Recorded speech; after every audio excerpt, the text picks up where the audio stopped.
Hello, this is Cynic, and this is not a gameplay video. I'm just making a separate video because I've actually been getting a couple of questions about the stats in Dark Souls, because everybody loves stats. So here's a video explaining some of the stats, or at least trying to explain what kind of stats you should go with, what kind of stats are important for what kind of build, and so on and so forth. So let's go. Now, first of all, I just want to point out the status screen. Here you can typically see all of your stats. I mean, that's pretty self-explanatory. But yeah, I'm going to go through the stats one by one, and you can actually check the stats in the same way as I'm displaying them here by pressing the back button or select button on on your controller. I forget exactly which button you need to use if you're using the keyboard, because I don't use the keyboard when playing this game, so you'll have to figure that out on your own. But yeah, let's begin. And the first thing we are going to talk about is the Covenant. Now, I'm not going to explain all of the Covenants in this video, because that's a whole different area. There's a lot of stuff to talk about. So I'm just gonna say, well, there's 9 different Covenants. You don't have to be in one, but currently on this character, which is the character I'm using in the playthrough, I'm in the Way of White, because I needed to join that to get spells from Petrus. But yeah, let's go on to the next stat, which is your soul level. Your soul level increases all of your defenses, such as physical defense versus striking versus slash versus thrust, your magic defense, your flame defense, your lightning defense, and so on. But it's a kind of cumulative defense boost. Basically, it takes the total of your stats and increases your defenses based on that total. So even if you if you increase your stats somehow without increasing your level, you'll still get those bonuses. So it's not directly tied to your soul level, but your soul level is still kind of the indicator of how how much you actually get as a boost for these defense stats. Now, the next one is your number of souls. I mean, this one is fairly self-explanatory. It's the number of souls you're holding in your possession. You drop them if you die, but you can go pick them up if you don't die while trying to go for them. It'll only leave 1 flame if you die, so if you die before you get your souls back, you lose all of those souls and it creates a new recover point. But yeah, there's not really much to talk about here. Souls are used in basically every aspect of the game, leveling up, buying items, buying spells. I forget if they're used for anything else important, but yeah, that's about it. The next stat is Vitality. Vitality increases your maximum HP, and that's it. It doesn't do anything else. It also caps at around 50. Now, when I say cap, I actually mean a soft cap, and a soft cap basically means that the reward for increasing it beyond that level is not really worth it, because it starts to diminish the amount of health you actually get past 50. So when I say a cap, I usually mean a soft cap, and I will explain how it works for each stat as I get to it. But yeah, Vitality just increases our HP. It does not increase anything else, even though you see your defenses being increased every time you increase your Vitality. It's again just your stat total that determines your defense increase. So that's it. The next stat is Attunement. Now, Attunement is a kind of strange stat in that it doesn't actually give you anything else but attunement slots, and it doesn't give you for each point you take in it. The points you get attunement slots are 10, 12, 14, 16, 19, 23, 28, 34, 41, and 50, and it caps at 50 with 10 slots. Beyond that, you cannot get more slots by increasing your attunement stats, but you can get more slots by equipping certain items, for example the Dark Seance Ring and stuff like that. But yeah, the next stat is Endurance. Now, this is quite possibly one of the most important stats in the game, because this increases your stamina and it increases your equip burden and bleed resist. Now it caps at 40, that is, it soft caps at 40 because by then you no longer get a stamina increase from the stat, but you will still get increased equipment load or equipment burden by increasing the stat past 40. So the way it determines how your determines your equipment load is each point of endurance you get 1 additional point of equipment load you can use. The base stat is 40 at I think either 1 or 0 endurance, and the equipment load is basically calculated 40 plus your endurance. So if you go by that, you can determine how much equipment load you actually want and how high you want your endurance. But I wouldn't recommend going past 40 for most builds.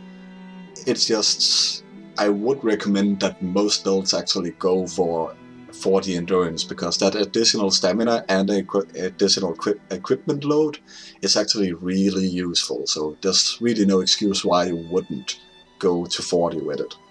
Now the bleed resist starts to drop at around 40 as well, I think.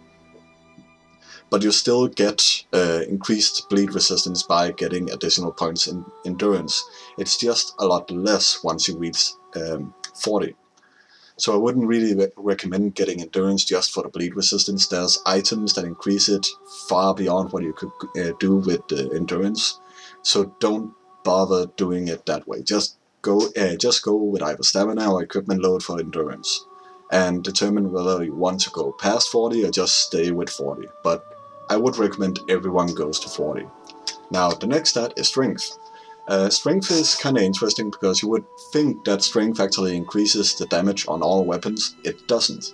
Every weapon has stat scaling, and you can determine which stat your weapon is going to be scaled by the bottom numbers, by the bottom letters you can see on most weapons. Now I will explain how weapons work later on. I won't do that in this video, but just know that strength increases the damage on weapons that scales with strength.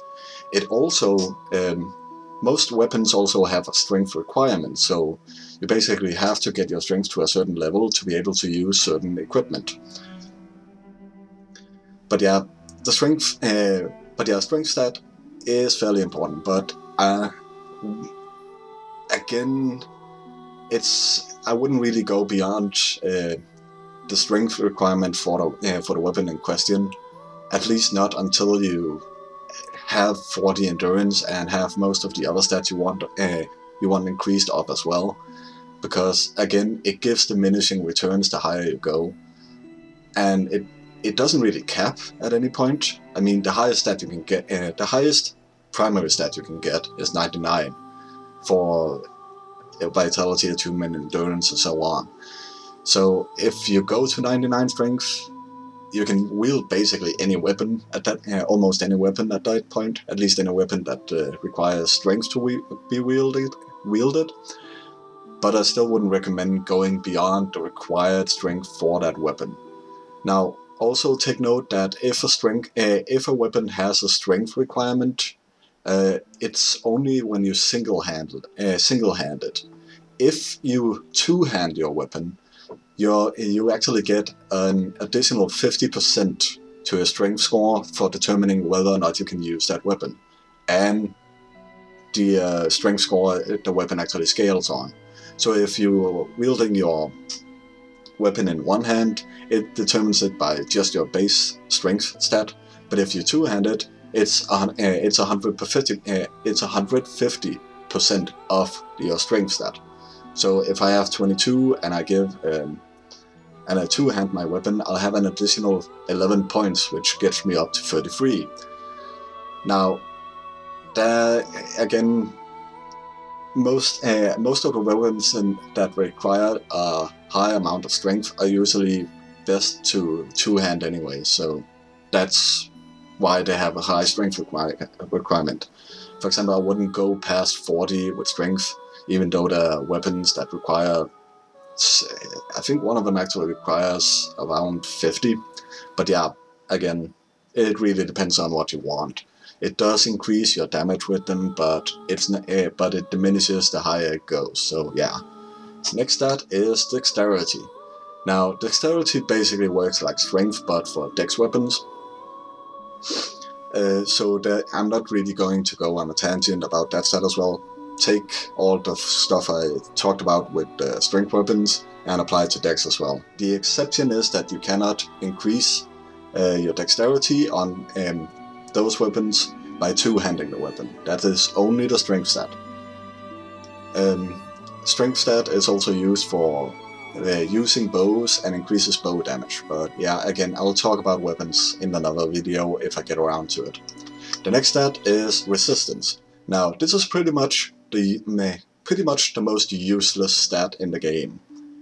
It doesn't really give all that many benefits. It increases your physical defense beyond the stat total bonus, and it increases your resistance to poison. But again, equipping a better armor is just plain a better idea, and you can get items to boost your poison resist as well, so there's really no point in increasing your resistance stat. It is mostly useless. I would not recommend you increase it at all, so just leave it at the base value and forget everything about it. Some people might argue that it's better to have it in PvP, but I don't really know, I don't PvP, so I can't really say whether or not it would be more useful, but overall I wouldn't recommend you increase it. Most PvP builds don't increase it either, and there's a reason for that. It's mostly useless. The next step we have is Intelligence. Now, Intelligence functions kind of like Strength and Dexterity by having certain weapons actually have an intelligence requirement. So you have to have a certain amount of intelligence to be able to use that weapon. And it also increases the damage on weapons that scale with intelligence. There are a couple. It's not a lot, but there are some. But another thing it does is that it increases the magic adjust on most catalysts. Not all of them. There are one or two catalysts that scale on different stats rather than intelligence, or that don't scale at all. But again, I'll cover those when I do when I do a video about the various spells, if I get around to it. No promises here. But yeah, it's generally a good idea to raise this to about 40, where it caps at. 45 for some, and 50 for some other elements. I'm not entirely sure why the soft cap is so different. I actually read on this, and I don't know too much about read up on this, and I don't know too much about the intelligence stat.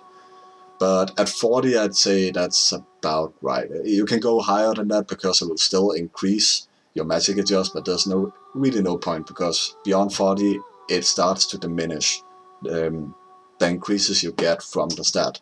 So it's not really worth it going beyond 30 unless you want to use certain items. Now, the next stat is Faith. This bit works pretty much like Intelligence. Only it increases the magic adjust for talismans instead, which is the ones you need to cast miracles. This caps at a flat 50. There's no point in going beyond 50 with Faith. At least none that I've heard. I think it still increases your magic adjusts with talismans beyond 50, but I don't think it's all that much, so don't go beyond 50 with it. Now, one thing I forgot to tell about intelligence is that most spells have either an intelligence or a faith requirement. You have to have a certain amount in either stats to be able to use that spell or miracle. And if you don't fulfill those requirements, you can't equip the spell. So yeah, there you have that. The next stat we have is Humanity. Now, Humanity is a very complex stat. First of all, it increases your item discovery. This caps at however, this caps at 10. At 10 Humanity, you no longer get an increase to item discovery, and it caps at around 110 item discovery. As you can see, I have 10 humanity on this guy, and I have a total of 210 item discovery, which means that your base item discovery is 100. It also increases your curse resistance, and this caps at 30. At 30, you no longer get increases to curse resistance, but you are but at that point you're technically immune to curses. So you wouldn't really need beyond that anyways. So the straight up cap for humanity is 30. Now, another thing humanity does is that it increases the damage of chaos weapons. Weapons that have been modified with a chaos property, or certain boss items you can get in this game, have a chaos element. Now the chaos element only scales on humanity, and it caps at 10. So if you have 10 humanity, you will no longer be able to scale up your chaos weapons. They don't go beyond that. But with 10 humanity, a chaos weapon will do quite a lot of damage, so it is quite worth having 10 humanity on you for the most part. If for no other reason than item discovery. Now the next stat. Now the next stat is HP. Your HP is just how much health your character has. If it reaches 0, your character dies. That's it. No more. It's not really that complicated. It's fairly straightforward. And the same goes for stamina. Your stamina determines how many actions you can perform, and when you run out, you can't perform any actions. That's simple. But it regenerates by itself. How fast it regenerates depends on whether or not you have your shield raised and how much armor you're carrying. If you have above 50% equipment burden, your stamina will will regenerate slower. At least I think so. I'm not 100% certain about that, but again, the difference in how fast it regenerates isn't really that clear, and you can use item to boost the regeneration. So it's not really that important either. But yeah, if you experience a lot that your stamina is not regenerating quite as fast as you wanted to, it may be because you just have your shield raised the entire time, which is not a bad thing, but it is a bad thing if you want to increase your stamina. Now, the next stat is equipment load. Now, I've already covered this partially, but to put it into perspective, basically equipment load allows you to move, determines how you move. So if you have less than 25% in equipment load, you'll do what is called a fast roll, and you'll also be able to run faster and jump longer. Now, I haven't shown jumping in the game, but I will be explaining that later on, because there's a couple of times where it will be needed that I will need to jump, basically. At 50%, you do what is called at less than 50%, you'll do what is called a mid roll. Now, a mid roll is a bit slower than a fast roll. You'll still roll at the same speed, but your recovery time between rolling and standing up again will be higher. It will take you longer to get on your feet. So it's not as important. So it's not really that bad. But if you want to be a really speedy character, you want to stay under 25%. Now, the interesting thing is if you go beyond 75%. If you go above 50%, you do what is called a slow roll. Not quite a fat roll. A slow roll is basically, no, I think it's 50 to 100%. You do what is called a fat roll. Now, a fat roll is basically you roll, but you do it so slowly that it's not really, that's almost not worth rolling at all. You won't be able to jump very far either, and you won't be moving very fast either. It's not really. You should try to avoid getting above 50 equipment load, because it's not really worth being that slow unless you have an insane amount of physical defense and a really tanky build. So stay below 50 if you can, or stay below 25 if you can. But still try to judge what kind of playstyle you have. If you prefer the tankier kind of build and taking damage, basically not caring how much damage you take, then sure, go for broke. Go above 50%, because then you can equip something like Havel's armor or something like that. That increases your physical defense like crazy, and you can use spells like Iron Flesh to increase it even further. So yeah, to increase your physical defense even further, I mean. So yeah, that's how equipment load works. The next stat is right weapon. What's it called? Right weapon damage. This is determined by the stat scaling on the weapon and the base attack bonus on the weapon. This is the halberd with the stats I have right now, and this is a +5 halberd with the stats I have right now. So that's a place where you can see it. Right weapon 2 is basically the same thing, but the other slot you have for that, but it's the damage the weapon in the other slot, right hand slot you have, does. So same for left hand weapon, though this is usually a shield, you can still do damage with some of them. So yeah, there's that. And the same for left weapon too. So yeah. Physical defense. Now, physical defense is just your base defense. This is, I don't exactly know how it scales. In other words, I don't know how much less damage you will take at certain levels of physical defense. But basically, the higher the physical defense, the less damage you will take. It's not that complicated. Now, your physical defense also governs a couple of other things, for example, versus strike, versus slash, and versus thrust. Now, these three defenses are actually separate because there's different damage types in the game. Every weapon will do a different damage type. I'll explain that later when I explain weapons, if I get around to it. But basically, it's your defense versus striking, slashing, and thrusting. So depending on the weapon, you'll take less damage from that kind of damage type. Your magic defense is just your defense against magic, how much damage you take from magic. Magic is one of the most damaging elements in the game, so having a high magic defense is generally not a bad idea. But most of the items that have a high magic defense typically don't have high other defenses, so you have to pick and choose or adapt your equipment for the situation you are in.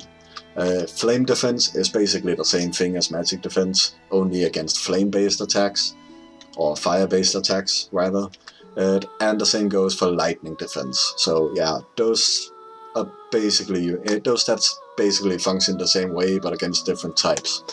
Now, this next stat is actually one of the most interesting stats as well.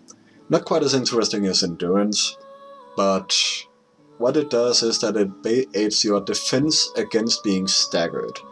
Every weapon does a certain amount of staggering damage, or the stability damage, sorry, that's what it's called. And your poise determines how much of that damage you can take before you get staggered. So if you get hit twice by a two-handed weapon, for example, you would need around 100 poise to be able to not stagger from both attacks. I think you'd need over 100 to not get staggered by it, but only the light attack version. If they use R2, in other words a strong attack, it might actually do more poise damage, so it's not really that easy to determine. But generally, the higher your poise is, the more it will take to stagger you. So try to at least have some poise. I'd recommend around 54, I think, if you want to PvP, because that's enough to ignore a light attack from most heavier weapons. At least one light attack from most heavier weapons, so you don't get staggered right away. But it can be quite hard to get to that. to get to that point. The Wolf Ring is a really good item for this because it basically gives you a flat 40 point increase to Poise at no additional cost. The only cost is that you have to equip it as a ring, and there's, for the most part, some really good rings out there, so it really depends on whether or not you actually want the Poise, or if you want something else those rings give you. So yeah, that's Poise. Bleed Resist is basically your resistance to the bleeding status effect. The way Bleed works is that if the bleed bar gets filled up, if you take enough bleed damage, you will half of your total health will be done as damage to you. So if the stat bar you see in the middle of the screen with a bleed icon gets to full, you'll take half your total HP as damage, and that can be really devastating if you're not careful. And some of the normal PvE enemies actually do bleeding damage. For example, the skeletons in the graveyard and the dogs in the lower undead burg. There's other enemies than that, but I'm not going to list all of them off right now. But yeah, the higher your bleed resistance, the more bleed damage you'll have to take before you actually get hit by the status effect. Now, Poison Resist increases your resistance to poison. Poison is generally not as bad as most other status effects in this game.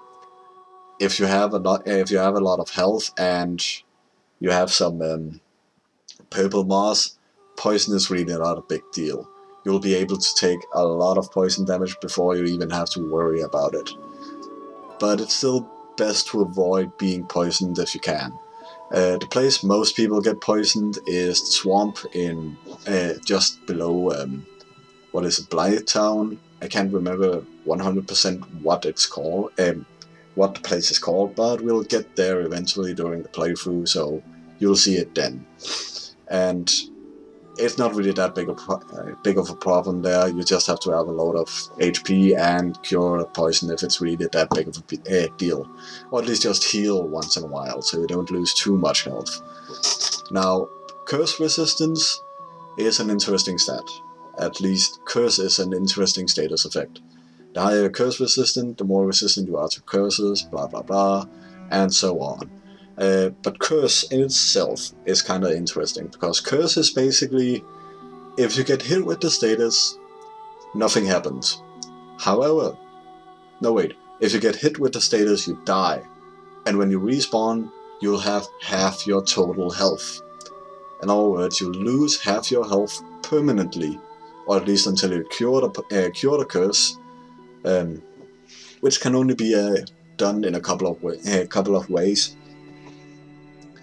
Mostly by using a purging stone. Where was I? Oh yeah, curse. But yeah, you lose half your health, and if you don't cure it and you get cursed again, you lose half of that health. So you'll have a fourth of your total health if you've been cursed twice. And it stacks cumulatively like that. So every time you get cursed, you lose half of that health. So it's best to cure your curses whenever you get cursed. Fortunately, there's not that many places you can actually get cursed in this game, so you can avoid it for the most part. It's just basically try to avoid getting hit with the attacks that would normally curse you, and get the hell out of there, kill the enemy as fast as possible, and stuff like that. The basilisks in the depths are, for the most part, the biggest problem in this regard, or the ones in the Great Hollow, or the depths, one of those. Basically the big three. People who play Dark Souls know what I'm talking about. But yeah, curse is a pretty big deal if you get hit with it, so try to avoid it. It's mostly easy because not that many attacks actually give you curse status, but still it can happen if you're not prepared. Now, the last stat I'm going to talk about is item discovery. Item discovery is basically determines how often items will drop from your enemies. The higher it is, the more often items will drop from the enemy. You want to have, when you're grinding, you want to have as high item discovery as possible. Early on, until you get a certain ring, you can't get more than 210 item discovery, but you can increase it by equipping certain items. For example, the gold serpent ring will increase your item discovery with an additional 200 points, which brings you to 410 item discovery, which is enough to get drops quite often. Not every time, because you can't possibly boost your item discovery that high, but yeah. The higher your item discovery, the more often items will drop, basically. Now, attunement slots I can talk about, but I've already explained it when talking about the attunement stat. The max amount of attunement slots you can get from stats alone is 10 at 50 attunement. The more attunement slots you have, the more spells you can equip. However, for most builds, I wouldn't really go past 4 or maybe 5 attunement slots. It's very rarely you will need more than that amount of spells equipped on you. Because even though the game actually has a lot of different spells, it's not always viable to have to have all of them equipped, or at least a lot of them equipped, once you get stronger versions of those spells. So stick to around 4 or 5 attunement slots, which you get at around 16 and 19 attunement. Don't bother going beyond that. It's not really worth it. But yeah, that's basically it. That's all the stats in the game.